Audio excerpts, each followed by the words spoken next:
Welcome back to the Core Connection. I'm Mira Rubin here with you on Enlightened World Network. Let's take a couple seconds to connect and settle in.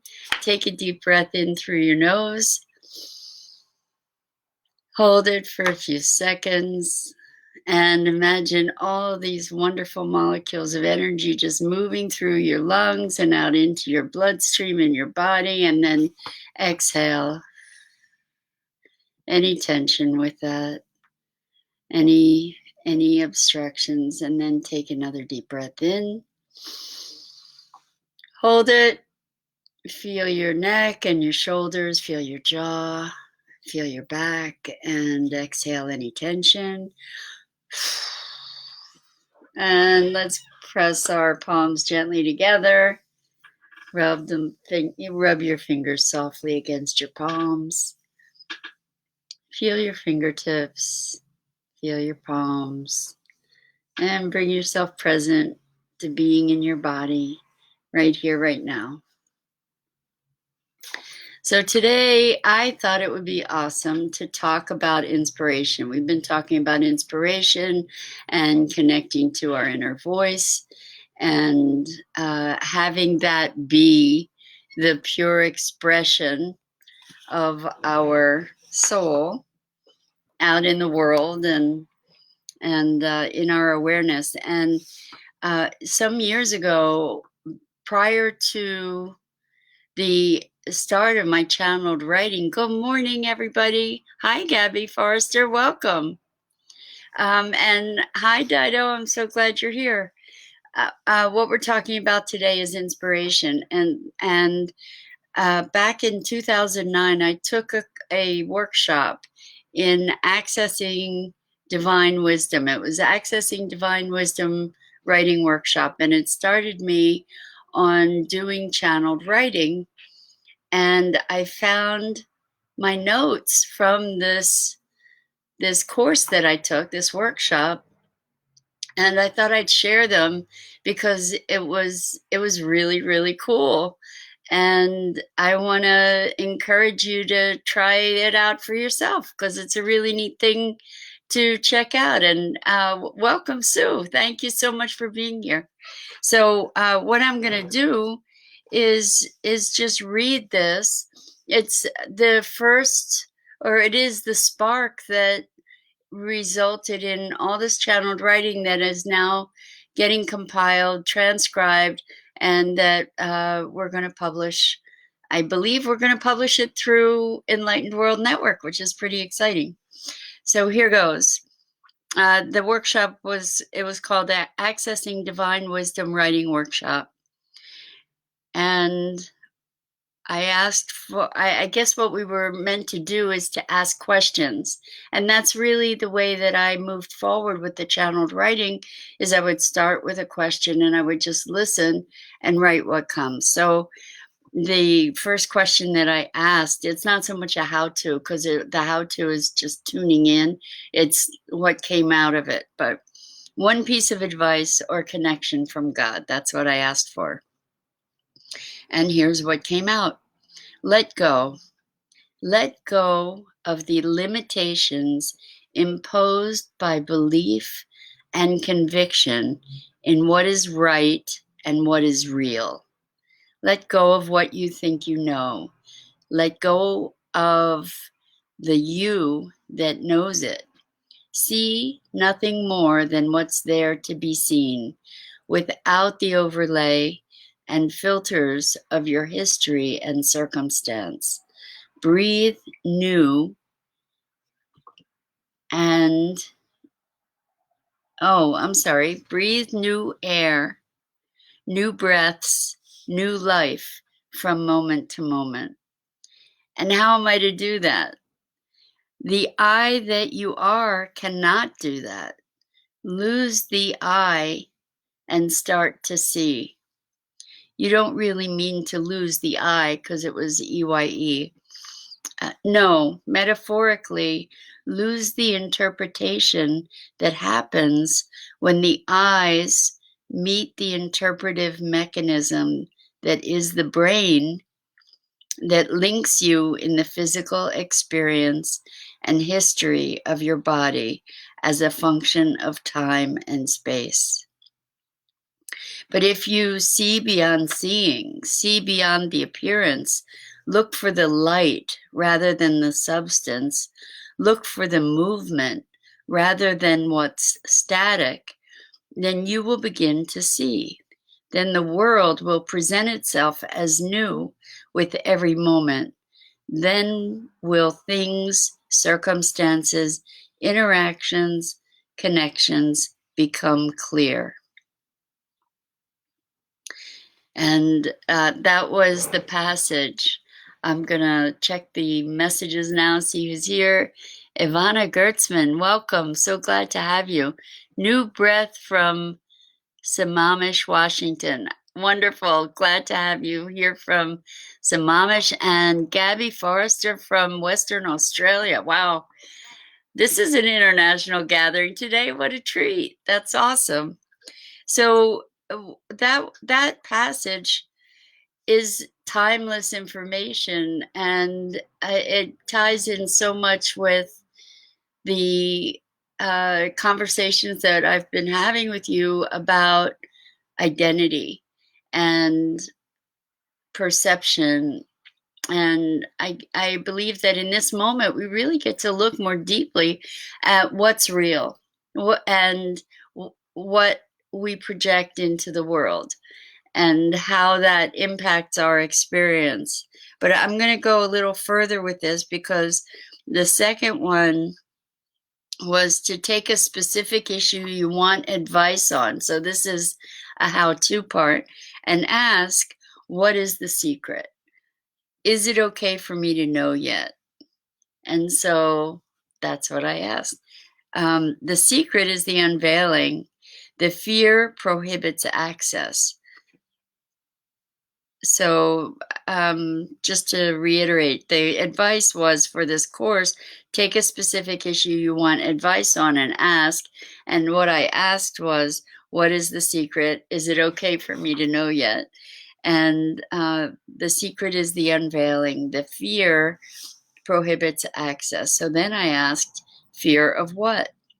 Fear of pain, of old hurt, of being swept away. And I want to talk about that, because in the face of expanding ourselves, one of the things I'm noticing as very present for my coaching clients is a fear of letting go of the known, letting go of their experience of themselves that's so familiar, and not knowing what'll be on the other side of that. And I have encountered this again and again and again with people who are on a path of awakening. And I've experienced it myself, where there was a terror at letting go of the me I know myself to be. Ivana says, what is the secret? That's a good question. I bet there are many. And if we ask them as a prompt for our writing, who knows what'll come up? It's very interesting stuff. So then the question came, am I safe now? Is that what needs to be the case, that I need to feel protected before I can pierce the veil? And what we want to recognize is that safety is a construct, danger is a construct. And in this particular time of our history as humans on the planet, we're very, very much confronted with this notion of safety and the notion of fear, of danger. And it's so easy to get caught into a cascade of thoughts and feelings that amplify the fear and the perceived danger. And what we need to recognize is the truth of safety resides within us.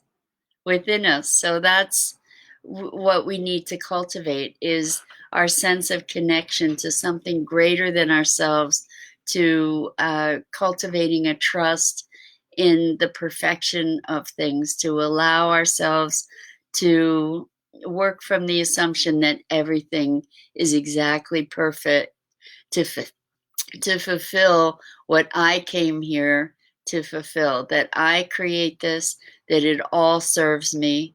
And if we operate from that vantage point, then we can have a much greater experience of freedom. I'm going to check the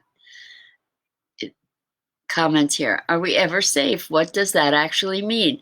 Am I going to die if I'm not safe in my own perception? Well, Ivana, we're all going to die. The sooner we recognize that we're all going to die, then we get to start deciding how we're willing to live. We're not going to outrun death. We can protect ourselves as much as we want, and we're still going to end up dying at some point or another. So I think it's really, really important not to be foolish, not to be necessarily flaunting uh, lack of awareness in any way, but what we need to be evaluating is what is the quality of our lives and what are we willing to sacrifice for safety. There was another conversation one of these mornings that I believe it was titled "What Price Safety?" So and Mucker and wife, hi from Canada. Great to see you here. This really truly is international today. That's really exciting. So anyway, the question is, do I need to feel safe in order to allow myself to let go of whatever it is that's holding me from the experience of piercing the veil, like for awakening? Because that's been my focus, my mission, my inspiration for most of my life is to achieve a state of an awakened enlightenment. So the answer to that was, you were always safe. Safety is in the remembering of your essential self. And then I asked, what will it take to know this in my bones, in my being, to be able to take the next step? And here's the answer that came up. Connect to me. Dig your toes into the earth. Breathe. Somehow it seems that the only way to get to the secret is to let go of all judgment. What you were saying about the vision, to let go of right and wrong. This is me talking. And somehow the thought of that brings up tears. So I want to talk about that too. But I see that Ivana says, I've been living in faith rather than fear. I had to shed fear in order to trust and believe.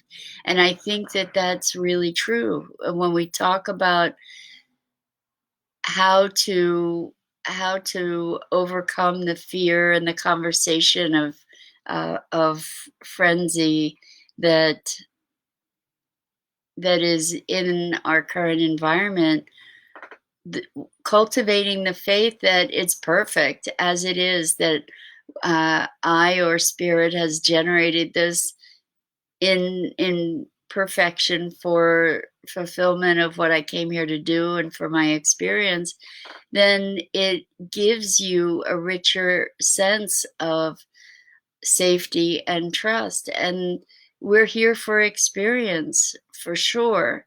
And I believe for expanding the collective consciousness as well as our own.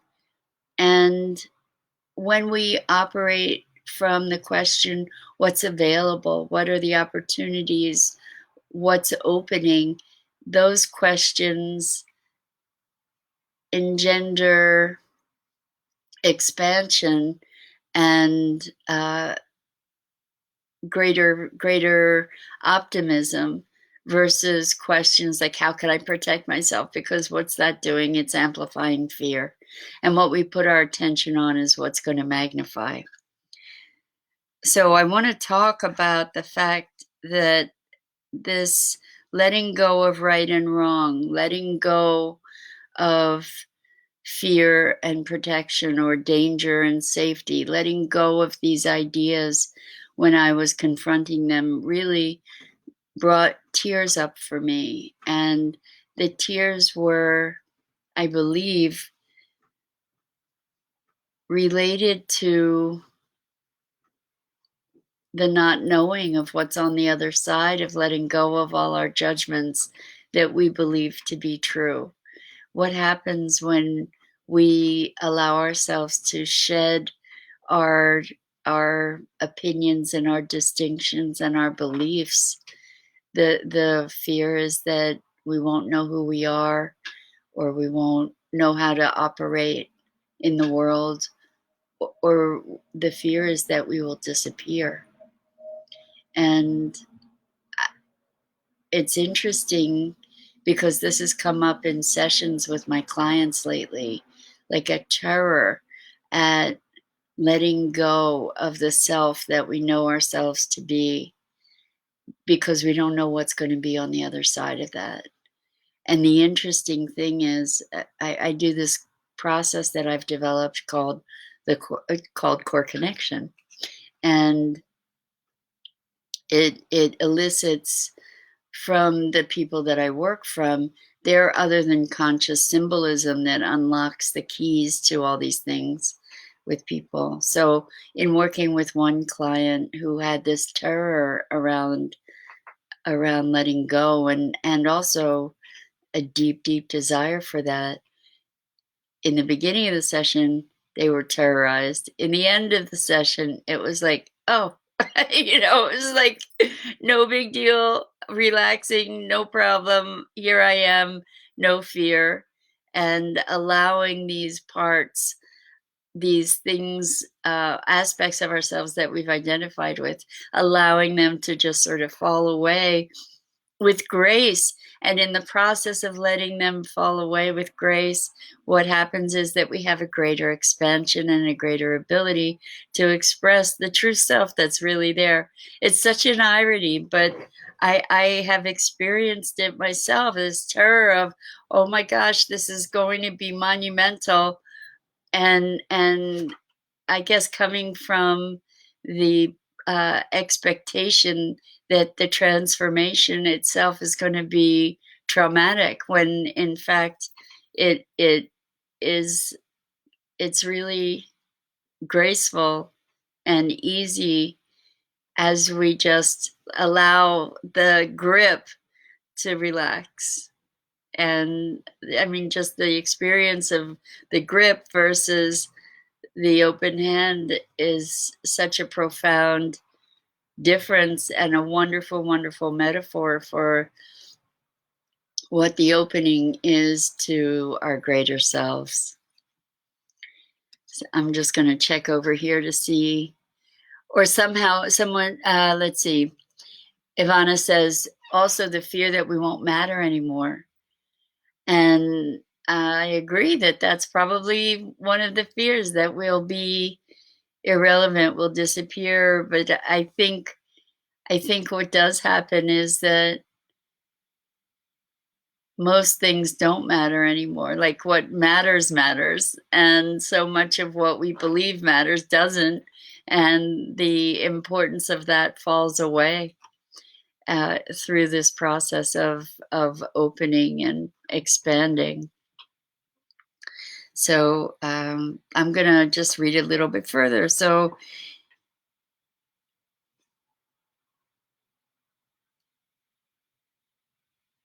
oh wow, okay.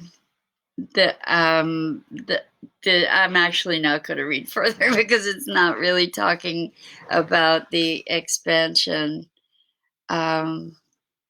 What it is talking about is the experience that I had. Maybe I will read it just so that if you experience something like this, you'll know that you're not the only one.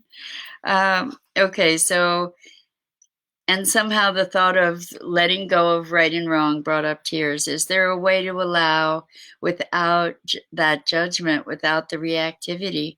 I know how to do this, but I can't do it alone. And you've not been there. This is me talking to what I was experiencing as my higher guidance. And you've not been there when I needed you. You've left me alone and abandoned. And the tears are climbing up my throat again, making way to my eyes, and I'm sweating now. It feels so close, nearer the surface. And that's the end of the writing, but I survived it. And you will too. And I I encourage you to engage in conversation with your other than conscious self or your greater self or with God or with source or whatever your language is to access this greater intelligence, this greater consciousness that can provide us with guidance and direction, whether it's our other than conscious speaking to our conscious being or God or angels or our highest self or spirit, whatever it is. I encourage you to experiment with it. And you might be really surprised at what comes out. And even if you don't want to engage in a dialogue with a, uh, a higher consciousness, journaling is a really powerful way to gain perspective. And asking good questions generates typically good answers. So if you're feeling like I was at that time, I was feeling somewhat lost and abandoned uh, and isolated. If those are your experiences at this time, please try journaling and ask questions of a higher source and see what comes up. You might find the comfort and solace that you're looking for and that you hadn't even imagined was possible.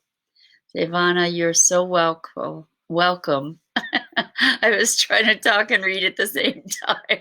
Ivana, I really appreciate you joining us and your engagement. And you say thank you for this beautiful sharing. It's my pleasure. I hope that it serves. I hope that you go, if you haven't been having a dialogue with a higher awareness, whatever that might be, I invite you to try it and see how that is for you, and please share it forward. So that's it for today. I have a couple announcements though, and it is Thursday. I think it's the 7th. What is it? Thursday, May 7th. And this evening at 5 p.m. Eastern, I'm very excited to share our second live broadcast on Enlightened World Network, Facebook Live at 5 p.m. Eastern of The Broader Edge. And that is conversations that envision a new future.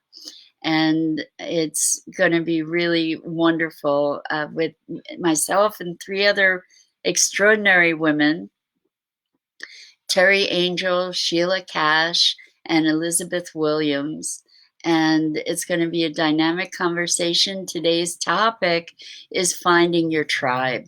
And so we were just talking about the feelings of isolation and abandonment, and also this quest to find a greater awareness. And I think that all of that's going to be coming up in the conversation this evening. We'd love you to join us.